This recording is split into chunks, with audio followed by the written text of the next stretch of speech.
ये वीडियो राय नहीं है, ये डराने के लिए भी नहीं है।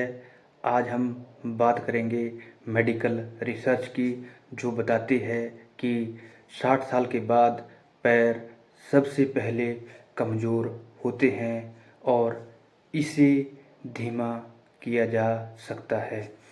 तो चलिए बिना किसी देरी के देखते हैं वो मेडिकल फैक्ट्स और इसका सॉल्यूशन।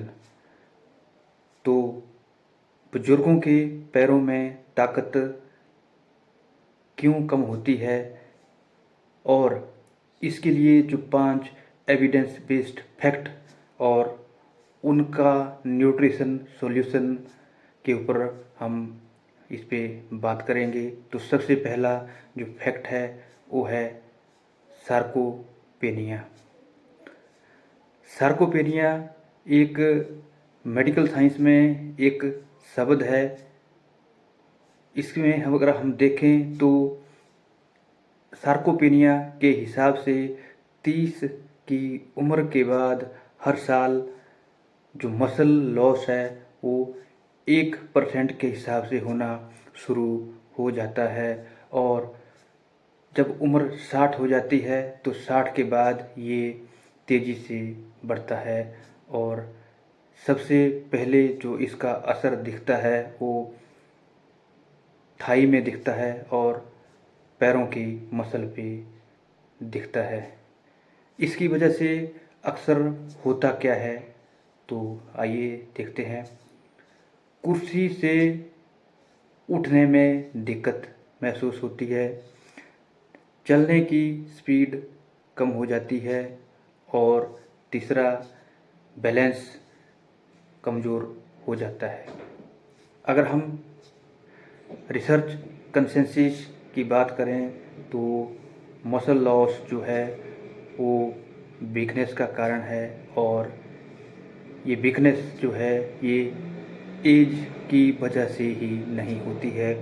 मसल लॉस जो होता है वो प्रोटीन और एक्टिविटी की जो डेफिशिएंसी है उसकी वजह से होता है। तो जो फैक्ट नंबर 2 है वो है प्रोटीन की डेफिशिएंसी, जो कि बुजुर्गों में पाई जाती है। स्टडीज बताती है कि ज़्यादातर बुजुर्ग रिकमेंडेड प्रोटीन से लगभग 30 से 40% कम प्रोटीन लेते हैं और अगर हम बात करें इंडियन एल्डरली की तो इसमें ये गैप और ज़्यादा हो जाता है। इसका इम्पैक्ट शरीर पे क्या रहता है, इसमें पैर की ताकत जो है घट जाती है और रिकवरी रेट जो है वो बहुत ही स्लो हो जाता है।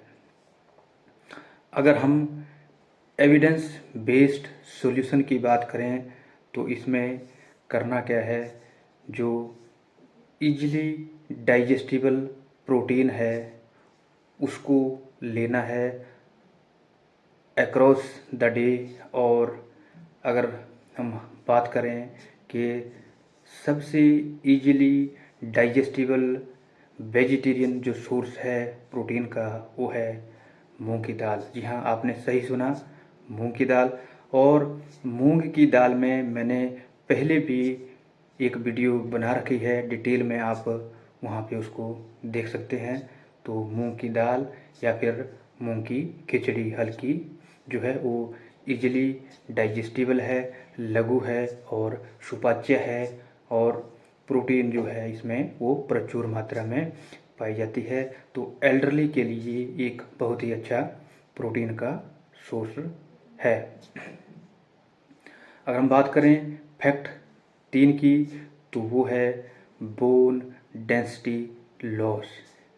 बुजुर्गों में जो बोन डेंसिटी है वो बहुत ही कम हो जाती है। हालांकि कैल्शियम का सेवन तो करते हैं लेकिन जो मूवमेंट है वो मूवमेंट को है अपनी रिस्ट्रिक्ट कर देते हैं और कैल्शियम के साथ साथ जो और भी कंटेंट जो बोन की डेंसिटी को मेंटेन करते हैं वो है विटामिन डी, मैग्नीशियम, सेलेनियम और जो जॉइंट है उनकी एक्टिव मूवमेंट।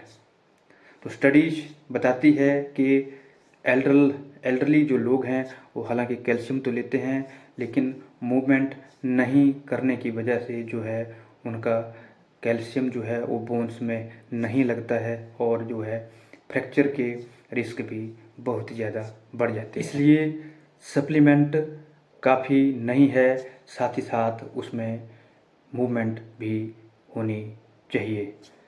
अगर बात करें फैक्ट नंबर 4 की, तो उसमें जो नर्व की कंडक्शन है वो स्लो हो जाती है जैसे जैसे उम्र बढ़ती जाती है।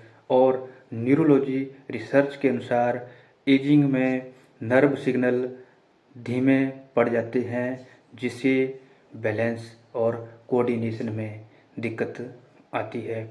इसमें जो सिम्टम बुजुर्गों में मिलते हैं वो है झंझनाहट का लक्षण मिलना, या फिर सूनापन आ जाना, सूनापन हो जाता है। और तीसरा जो है जो पैर है उनमें कंट्रोल नहीं रहता है। अगर हम बात करें न्यूट्रिशन सपोर्ट की, एविडेंस बेस्ड एक ऐसा न्यूट्रिशन सपोर्ट जो हमारी नर्व को रीजेनरेट करे, नर्व को जो है वो उसके सिग्नल्स को प्रॉपरली मेंटेन करें, तो उसमें जो जो न्यूट्रिशनल सपोर्ट्स है वो है जैसे विटामिन ई, मैग्नीशियम, या फिर हेल्दी फैट्स जो है। जैसे फैट्स की बात करें तो जो हमारे एसेंशियल फैटी एसिड्स हैं या फिर ओमेगा 3 फैटी एसिड्स हैं। और हम अगर इसके सोर्स की बात करें तो जो नट्स की कैटेगरी में जो बादाम है वो इसका बहुत ही अच्छा सोर्स माना जाता है। तो बादाम को आप 2 या 3 बादाम को रात को भिगो कर रखें, सुबह उसका छिलका निकालें और बुजुर्ग जो है इसका सेवन कर सकते हैं। तो जो नर्व कंडक्शन की जो दिक्कत है वो काफ़ी हद तक सोल्व हो सकती है। फैक्ट नंबर 5 की हम बात करें तो वो है जॉइंट ल्यूब्रिकेशन जो है वो उम्र के साथ कम हो जाता है। जैसे अगर आयुर्वेद के परिप्रेक्ष्य से हम देखें तो हम इसको श्लेष्म कफ जो हमारे जॉइंट्स में जो है वो 2 हड्डियों को रगड़ से बचाता है, और तर्पक कफ जो है वो कमी उसकी पड़ जाती है। ऑर्थोपेडिक रिसर्च के हिसाब से जो साइनोवियल फ्लूइड जो हमारे जॉइंट्स में होता है वो उम्र के साथ घटता है, और इसके कम हो जाने से वहाँ पे उस जॉइंट में स्टिफनेस और पेन बढ़ जाती है। तो इसमें जो इम्पोर्टेंट पॉइंट है जो फोकस करना है वो है मूवमेंट और डाइटरी फैट्स जो है ये जॉइंट कंफर्ट को सपोर्ट करते हैं। तो अगर फैट्स की बात करें तो गाय का घी जो है ये बहुत ही उत्तम जो है माना गया है। और ये जो ल्यूब्रिकेशन की बात करें ये जो रिड्यूस होती है ये मुख्यतः वात और पित्त दोष की वजह से होती है। तो घृत वात और पित्त दोनों दोषों को शांत करता है। जो जॉइंट में जो है वो ल्यूब्रिकेशन को भी बढ़ाता है, और इससे ये जॉइंट की मोबिलिटी को सपोर्ट करता है और उसको स्टिफनेस और पेन को ख़त्म करता है। ये जो एविडेंस बेस्ड अगर न्यूट्रिशन की हम समरी देखें तो वो रिसर्च सपोर्टेड जो अगर हम अप्रोच इसमें देखते हैं तो इसमें क्या क्या हम जो है वो फ़ायदेमंद होगा, तो वो है एडिक्वेट प्रोटीन रिच जो है उन दालों का सेवन करना, कैल्शियम और विटामिन रिच फूड जो है जैसे हरी पत्तेदार सब्जियों का सेवन करना, और नट्स जो है जो कि नर्व को सपोर्ट करता है उसका प्रयोग करना, और मॉडरेट हेल्दी फैट्स में जो है गाय का घी बहुत ही अच्छी ऑप्शन है। और इन सभी न्यूट्रिशन सपोर्ट्स के साथ साथ डेली लाइट मूवमेंट जो है वो इस तरह ऐसे बुजुर्गों को करनी चाहिए ताकि उनके पैर में जो समस्या आती है वो लंबे समय तक नहीं बनी रहे। हमने करना क्या क्या है इसमें, जो अवॉइड करना है वो है एक्सट्रीम डाइटिंग नहीं करनी है और सिर्फ सप्लीमेंट पर ही निर्भर नहीं रहना है। जो रिसर्चेज हैं वो प्रॉमिस नहीं करती है कि दर्द हमेशा ख़त्म हो जाएगा या पैर नया जैसा बन जाएगा, लेकिन स्टडीज़ ये बताती है कि फंक्शनल स्ट्रेंथ जो है वो पैरों की वो बेहतर होती है और जो गिरने का जो रिस्क है वो कम हो जाता है और इंडिपेंडेंस ज़्यादा समय तक रहती है। मेडिकल रिसर्च साफ कहती है कमज़ोर पैर सिर्फ उम्र का फैसला नहीं है, ये न्यूट्रिशन, मूवमेंट और कंसिस्टेंसी का रिजल्ट है। अगर हम एविडेंस समझें तो डिक्लाइन को स्लो किया जा सकता है।